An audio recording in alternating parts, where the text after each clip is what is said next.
Ваш дом Сахамсовой области. Здравствуйте, мои дорогие друзья.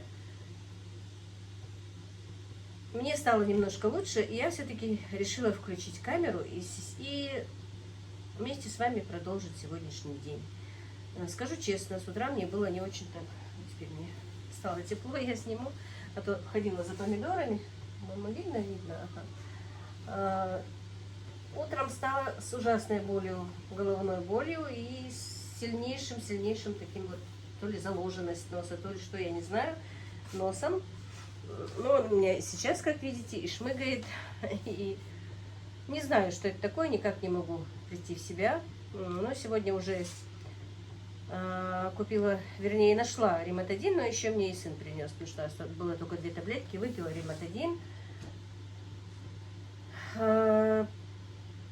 Соляной водой прополоскала свой нос, не знаю, что будет, но вроде бы немножко получше, и поэтому я уже тут много чего сделала без вас, а потом все-таки решила, нет, сегодня тоже выпущу ролик, потому что и для вас, и для себя я уже как-то себя подстрекаю, чтобы каждый день был ролик, даже 2 ролика в день, потому что это и для меня подспорье, оказывается, но и вы тоже, я вижу, довольны.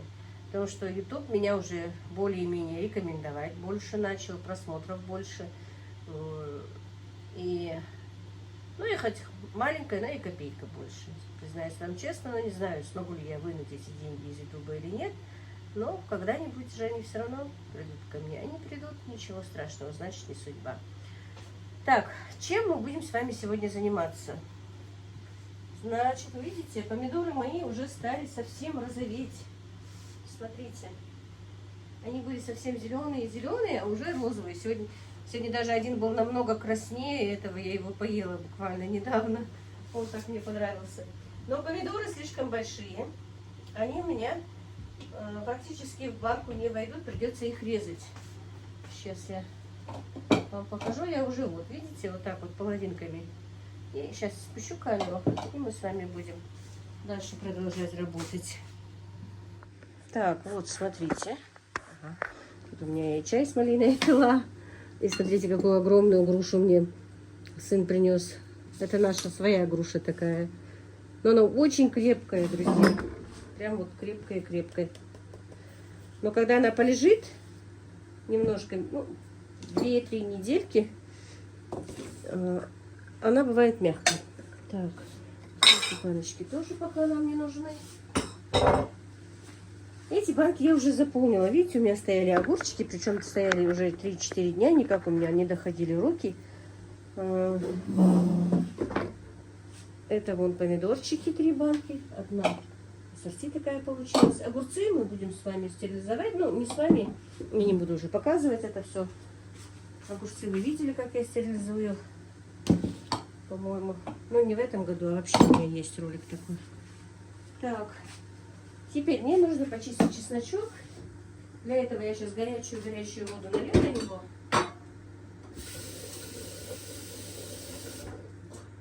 Потом перемою все помидорчики. Это не кипяток, а прям вот горячая вода. Быстрее счищается. Ну, в принципе, сейчас это знают все. Но если вдруг кто не знает. Можно и в холодную воду, но если в холодную воду, то медленнее снимается. Если в горячую, то быстрее счищается. Так, воду я уже поставила кипятить. На улице у меня будут они стерилизоваться, будут на улице.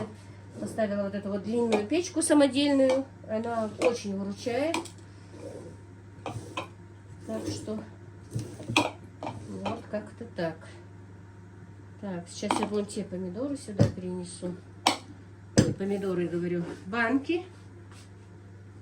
У меня банки стоят помытые.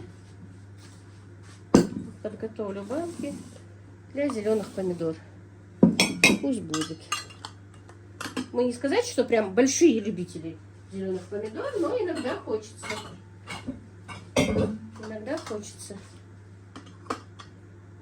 Правда, половинками, вот полностью, чтобы половинки, я в этом году только первый раз делаю. Обычно я вот такие средние помидорки целые. Ну, иногда, когда вдруг большой, то вместе с ними им большой кидала. Вообще есть рецепты, где большой помидор разрезается прям вот на, как на этот, как его, как на гармошку, да, вот так вот. Вот так вот разрезается на 4-5 частей. И внутри засовывается болгарский перец, чесночок и острый перец. Или просто чесночок и острый перец.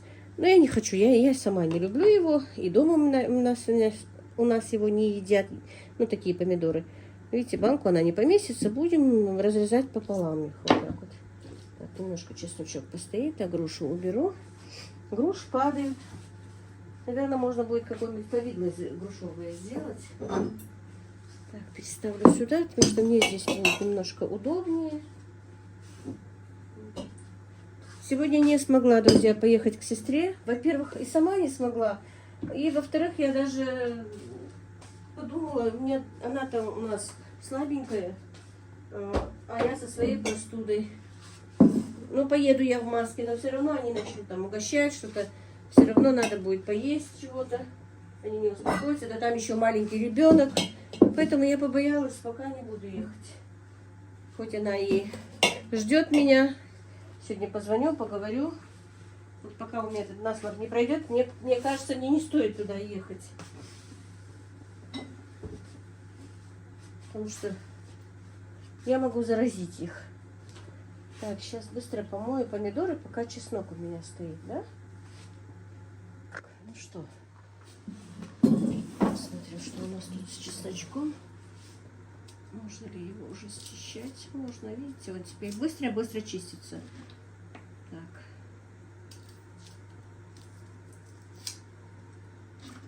Вот видите? Если вот так вот окунуть в горячую воду, то он быстрее счищается. Так, ну я сейчас воду вылью, чашку возьму, ну и не буду вас отнимать времени. Ну что, чеснок я почистила, помидоры помыла, зелень тоже помыла. Так, ой, мамочки, острый перец. Еще вчера у меня вымот. Так. Ну и начнем. Это почти закипает, мне надо будет срезать банки. Помидорки бывают очень вкусные. Знаете, я люблю зимой такие помидоры открыть, нарезать мелко. И мама тоже очень любит. И лук туда накрошить. Можно зеленый, можно и такой. И растительное масло. Ну, кто любит пахучее, а кто не любит такое. Я, правда, не люблю пахучее растительное масло, хотя оно полезнее, да? А вообще-то полезнее оливковое. Вот можно оливковым маслом. Бывает очень вкусно. Хоть с чем, хоть с мясными блюдами, хоть с картошкой вареной, хоть с жареной картошкой, хоть с чем. Так, ну вот, горошком перчик пока, лавровый листик. Ну, все как обычно в нашей засолке. Ничего нового, как мне вчера написала одна, по-моему, скорее всего, наша войнашка писала, что кто не умеет делать лепешки, что мы там нового открыли, да?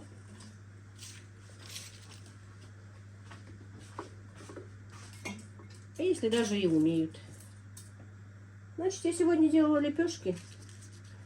Вот, ну, в смысле, вчера. А сегодня вот солю помидоры.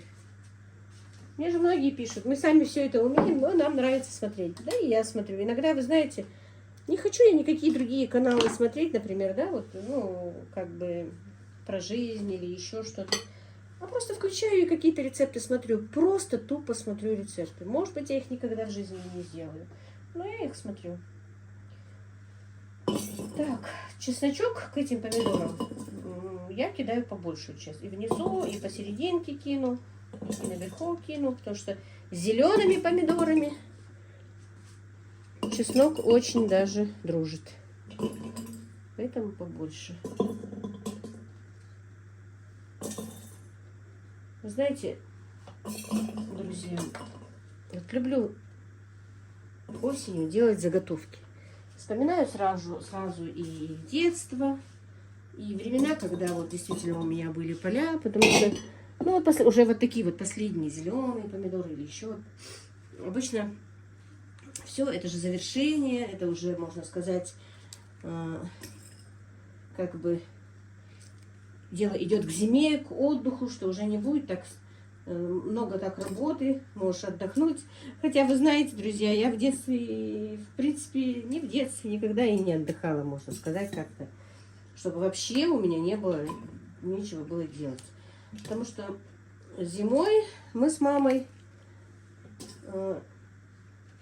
мама пряла шерсть, а я вязала носки на продажу. Носки, гольфики. Как сейчас же не было таких вот теплых прям носков хороших. Сейчас хоть на любой выбор есть носки. А раньше вот был очень большой спрос на вязаные носки. И я вязала носки. Мама пряла пряжу. Из домашнего, у нас же свои овцы были. Вот. Мама делала свою пряжу. А я всю зиму вязала носки. И у нас еще у мамы была подруга, соседка наша. Так, ну сюда я острого перчика положу. Вот сколько у меня есть. Надо было бы еще побольше, но вот так вот. По 2, по 3 даже надо, но у меня, к сожалению, нет. Вот помидоры должны быть остренькие. И пойти купить их некому, перец. Так, сегодня Ибрагим, правда, с утра у нас учится, но еще что-то не пришел. И мама работала, у мамы знакомая была, подруга, соседка. Они вместе с мамой работали в колхозе. А в зимний период, она и в летний период работала, но все равно она успевала и в колхозе работать, и этот план выполнять. Она работала во Владикавказе, была такая ковровая фабрика. Но там были цеха, разные цеха. Между прочим, я тоже там поработала несколько месяцев после того, как провалилась в университет. Она работала там надомницей, друзья. Зимой она вязала носки, ну, на эту фабрику. А летом были такие платки, знаете, вот, шерстяные платки и бахрома. Вот, подвязывали туда бахрому руками. Вот такая у нее работа была. И мы тоже брали эту работу вместе с ней. Ну, работала она, а она просто брала больше, чтобы и я тоже это делала. Вот зимой и сдавать носки вязала. И в основном даже не носки, а носки мы и так реализовывали. Ну, вешала вот эту вот бахрому к этим платкам. Платили, конечно, копейки. Ну вот, на стол прибивала, такая доска была, на стол клалась. Прибивался этот платок гвоздичками. И крючок специальный был. И вот я вот так вот вязала. Так, василечек. Базилик. Ну, я не знаю, у нас его называют васильком всю жизнь. Ну, так-то он базилик. Так. И вот именно вот когда начинают холода, все-таки тоска по вязанию носков, всего этого приходит. Ну, я уже давно не вяжу носки. Мама не придет. Я прясть так и не научилась у нее. Немножко умею, но у меня не получается, как у нее. Вообще-то надо было это всему научиться. Шерсть у меня есть. Вадина мне приносит. У них, у ее свекра есть овцы. И они когда стригут, то мне присылают. Но сейчас мама прясть не может. А я не умею.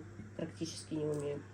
У нас электрическая прялка была. Но мама, правда, электрическая прялка пряла больше пух. Козий пух. У нас и козы были. Вот. Ну, когда вот получилось то, что получилось в 92-м году, все у нас, конечно, там осталось. И прялка, и мрялка, и все там осталось. Ну, конфликт наш, который был. Вот, друзья. Вообще-то, не знаю, можно было бы и научиться прясть. Так-то я умею, но не очень важно. Просто надо побольше прясть, чтобы научиться. Так, укроп я нарезала. А это сельдерей, друзья. Для помидор подходит именно сельдерей. Можно было бы еще и петрушки, но петрушки у меня, к сожалению, нет. Так что я положу вот так вот сельдерей. Еще с зелеными помидорами очень хорошо дружит гвоздика. Но вот я ее не люблю. Так что, если кто-то любит, то кладите гвоздику. Я не люблю, не переношу запах гвоздики, не переношу запах этого ванилина. Ванилин как-то еще можно терпеть, а вот гвоздику я не люблю. Хотя гвоздика, говорят, даже полезная штука очень. На улице сегодня холодно, немножко дождик покрапывает. Зябко так. Позавчера вроде бы эти паутинки были. Я думала, уже бабье лето. Что-то непонятное бабье лето. Завтра на свадьбу, друзья, надо, я не знаю. Поехать, не поехать. Опять с моим гриппом. Ну, не гриппом, а с моей простудой. Стоит ли туда ехать или не стоит. Это мамины родственники, маминого двоюродного брата. Дочка замуж выходит. Вот.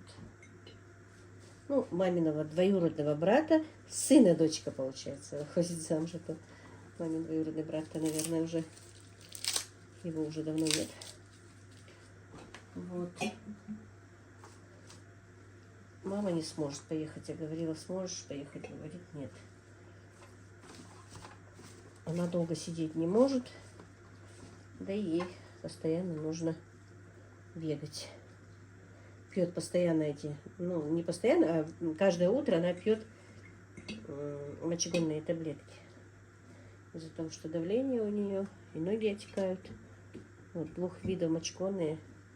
Одни для одного, другие, чтобы кальций не вымывался. Что-то такое, короче, друзья, не знаю.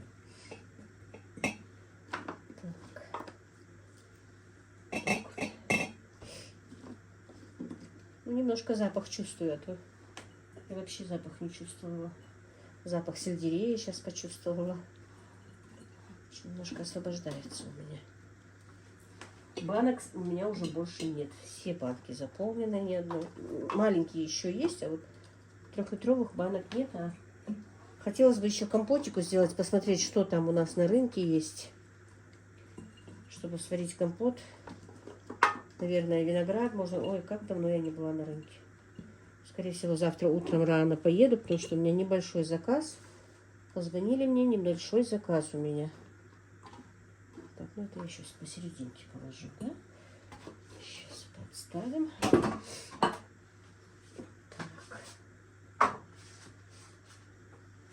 Так, мясо по-французски, отбивные и салатик. А, еще печеночные тортики. Так что у меня просто закончилось мясо. У меня нет этого. У меня ничего нет. И для заказа все надо покупать. Ну, благо дело, где заказчица прислала мне сразу деньги, а то мне неудобно было даже ей сказать, что у меня нет денег. Потому что выплаты нам все-таки еще не сделали, друзья. А все, что у меня было, я уже потратила. Так. Она заплатила. Так, теперь я буду резать помидоры. Потому что целыми они не войдут. Вот не знаю, половинками их резать или четвертинками, как вы думаете? Ну, очень большие, наверное, четвертинками. Вот так вот.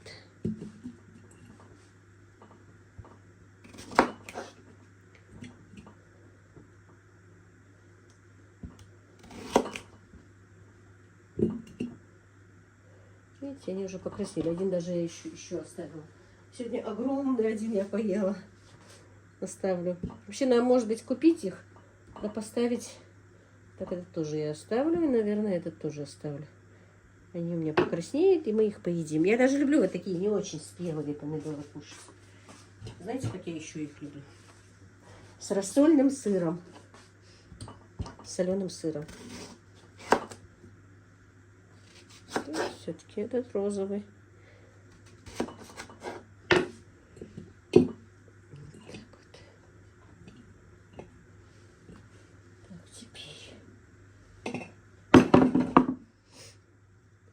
Даже разрежу чесночок, чтобы аромат был больше. Так. Чтобы аромат был больше, разрежу чесночок. А то я забываю, что у меня и звук там не очень-то важный. Немножко вот так вот еще зеленушку. И вот так вот дальше продолжу. И поставлю вам на ускорение с музыкой. Раз вам нравится музыка, пусть будет музыка, да?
Друзья, и помидоры положила, как видите, и уже кипятком залила. Значит, зеленые помидоры, да и вообще все помидоры я делаю так. Заливаю кипятком час-полтора, может 2 даже иногда. Сливаю и новым кипятком заливаю. Соль, все это вы попозже увидите. Соль, сахар и таблетки. А огурцы обязательно стерилизую. Сейчас у меня уже закипает вторая кастрюля. Я буду сразу наливать и стерилизовать. Так, а у меня 2 банки остались пустые. Видите? Но я попросила сына. Он едет с работы домой сегодня пораньше, чтобы он мне купил по дороге килограмма 4-5 зеленых помидор. Все-таки мне жалко эти банки, когда остаются. Пускай будут. Так, а тем временем у меня уже там вода закипает. Я быстренько первым делом таблеточки, наверное, положу. Быстро положу таблеточки, сахарку, сахар и соль. Так. Ну, по одной таблетке, наверное. Хватит. Вообще-то на 3-литровую я кладу по 3 таблетки на огурцы. Ну, пока положу по одной, а потом уже по 1,5 таблетки. У нас дождь начался, друзья. Вот вам и повели-то. Прям сильный-сильный дождь. Вы знаете, мне что-то ремонтадин, мне кажется, немножко помог. Я сегодня не пила, утром выпила 1 раз, и все, больше от головной боли таблетки не пила. Поэтому, наверное, все-таки... Я как-то забыла про этот ремонтадин, что мы постоянно его, как только какое-то заболевание, я сразу его пью. И сама пью, и домочадцам даю. Нам помогает. Даже очень. Во-первых, он не очень дорогой. А во-вторых, он проверен. И нами, и всеми моими знакомыми. Мы сразу принимаем по 2 таблетки 3 раза в день. Ну, конечно, друзья, рекомендовать я не рекомендую никому. Это сугубо таблетки, желательно по назначению врача. А нам, моему сыну, как-то назначили их, и мы все вместе их после этого все время пьем. Так что из-за того, что я рекомендовала, пожалуйста, не пейте. Вдруг бывают противопоказания или еще что-то. Таблетки — это такое дело.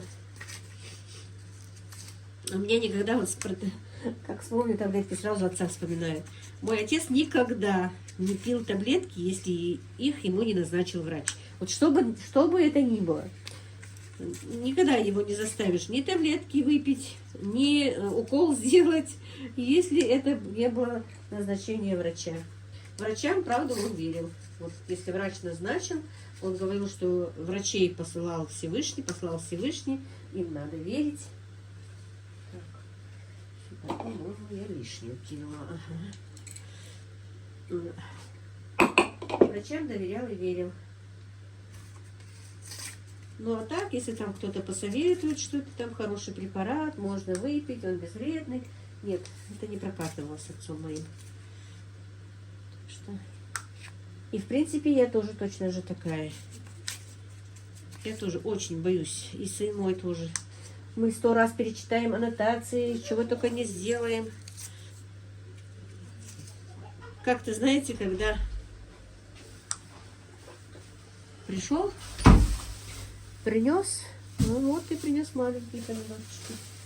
Ты молодец. Ты просто молодец. Что ты нам еще принес? Все. А? Все. А почему ничего вкусненького не принес? Нет, ты что не покупал хлеб? Машину положим. А? Машину положим. Ага, ну спасибо. Вот, мне шоколадку все-таки принесли. Сейчас, если не скажу громкое спасибо, то скажут, что я не поблагодарила своего сына за то, что он мне шоколадку привез. Вот сейчас я все-таки скажу, потому что тогда у меня был комментарий, что я не поблагодарила сына. Вы знаете, друзья, у нас в принципе не заведено как-то благодарить друг друга. Мы понимаем, что мы благодарны друг другу, мы любим друг друга, и дети меня, и я детей. У нас это прям вот, чтобы обязательно это было сказано, у нас не заведено. Могут сказать, могут не сказать, и я могу сказать, могу не сказать. Когда как? Вот поели, ушли, иногда скажу спасибо, иногда нет. И мы не заморачиваемся насчет этого. Мы просто по взгляду знаем, что мы благодарны друг другу, понимаете? Так что, Багаудин, спасибо тебе, я тебе благодарна. Вот так вот, пошли дальше. Вот, и сейчас расскажу вам еще одну историю. Мы же говорили рассказать историю про свекровь, да, про свекровь. Ну, это не настолько про свекровь, а вообще. Короче говоря, друзья, у нас в семье, не знаю, у кого, у каждого в семьях же свои устои, свои привычки, обычаи, все свое. Например, и у меня вот в семье, и в моей семье, вот где мои родители, до моего замужества, мы никогда утром не здороваемся друг с другом. Ну вот встали, мы в одной семье. И когда я вышла замуж, я тоже не здоровалась со своей свекровью и со своим свекром. Мне так казалось, если я сейчас поздороваюсь, то я их как-то вот, ну что они у меня будут посторонние, чужие, и они будут у меня на расстоянии. И какое-то время я этого не делала. Но все-таки, оказывается, это им было нужно. И мне одна из моих заловок сказала, ну вот что, вот маме неприятно, что ты не здороваешься. И вы представляете, насколько мне было сложно это утром им сказать, не из-за того, что вот мне было западло это сказать, а вот именно мне казалось, если сейчас я поздороваюсь, то я их сделаю как-то вот, ну, на расстоянии от меня, что они будут уже посторонними. Вот такая у меня была заморочка, понимаете? Но потом потихонечку я привыкла и уже стала здороваться с ними. Так что у каждой семьи, друзья, свои устои. И не спешите. Не спешите делать свои выводы, не спешите. Не спешите говорить, что вот я ожесточилась из-за того, что у меня была сложная жизнь, и даже детей не благодарю там, за конфету или еще за что-то. Да я всю свою жизнь и положила, и положу, и за своих детей, и перегрызу всех на свете за них. Выводы делать нельзя, не зная людей. Из-за того, что показывается час-два в день, хоть вы и со мной давно, но тем не менее, вы полностью все равно не сможете понять наших устоев, наших отношений, какие мы с друг другом. Даже Ибрагим вчера сидит и мне говорит: мам, а какой бы ты была, если бы ты была бы на данный момент, вот сейчас, молодой? Вчера он мне, говорит, он мне вчера говорит, я говорю, и что? А ну-ка подними ее, чтобы мне было видно, раз ты здесь.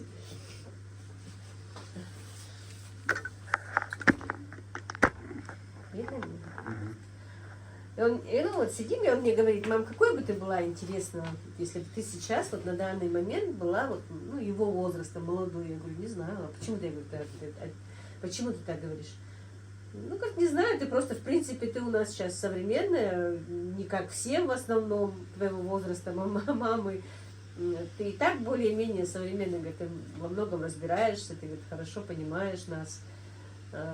Было бы интересно, говорит, узнать, какой бы ты была, если бы вот сейчас была молодой. Я говорю, не знаю, какой бы я была. Ну, вот, я говорю, такой же, как и ты, наверное, была бы. Ну, конечно, как Ибрашка безбашенная я не была, это однозначно. Вот такие вот дела.